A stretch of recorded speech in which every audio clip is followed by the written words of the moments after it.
to start off the day. Listen to that 8-bit laugh. Quite amusing to me, really. Today I'm going to discuss the Adventures of Lolo for the regular Nintendo. A very great game.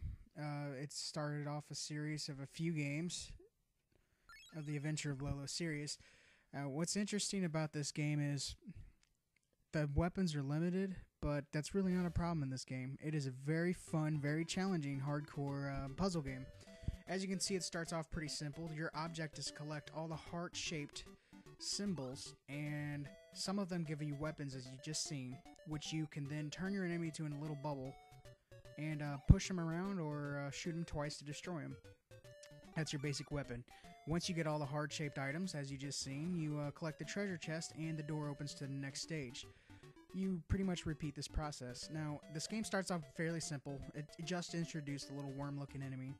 In this stage, it continues to introduce new enemies. Objective is still the same. Some enemies react differently. As you can see, as soon as I collected all the heart symbols in this one, they come to life and start shooting flames at you. So there's not a lot to avoid in this one because it's still an introductory, but you kind of get a feel for the enemies pretty quick. Now, I skipped a little part here to show you this guy. He's pretty annoying. I can't get past him. There's nowhere to go. So you lose the level. Now, unlike many games, you rarely really die. The enemies don't really hurt you, but they just hinder your progress. And the only way to start the level over is to manually press the select button.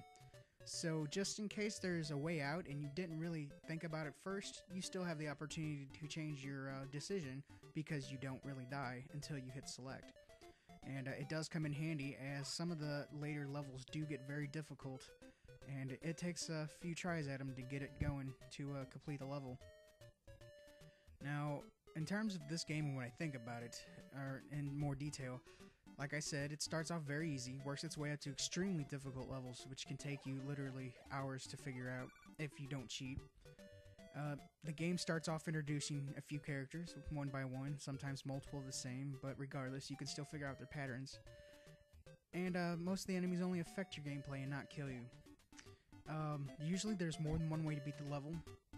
You can use different strategies. Like in this level here, you can see me pushing around these green blocks to block these wall-looking creatures, which once they get in your way, they don't move, so you have to restart the level. You can place items in different places, and you don't necessarily have to use the same strategy as someone else to beat the level. Overall, the music has a good beat. It's very snazzy.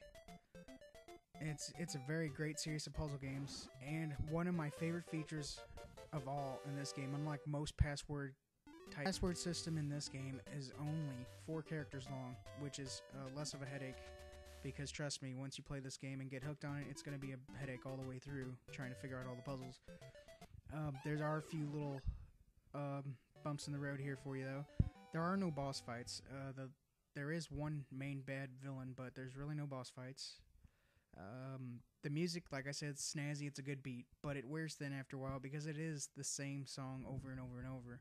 This is just an amazing game. Lots of gameplay, very fun.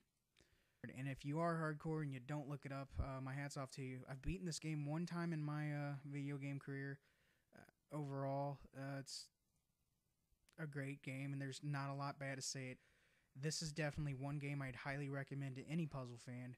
And in my opinion, this game gets a solid and well-deserving 5 out of 5.